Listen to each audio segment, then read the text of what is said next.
Welcome to IGiS CAD, a versatile 2D drafting and 3D modeling CAD software. In this video, we are going to tell you about how to use a Lisp. So using AP command, we are firstly loading our Lisp file.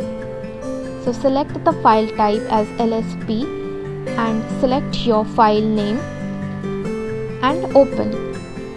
Then click on load to load the file. Enter Lisp shortcut.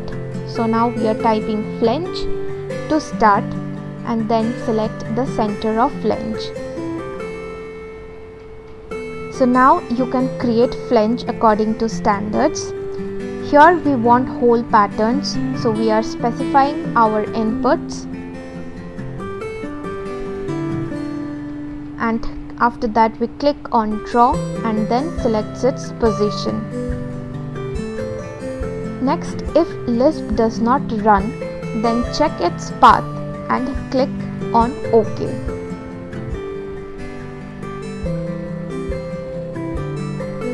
So that was all about it. Thank you for watching the video.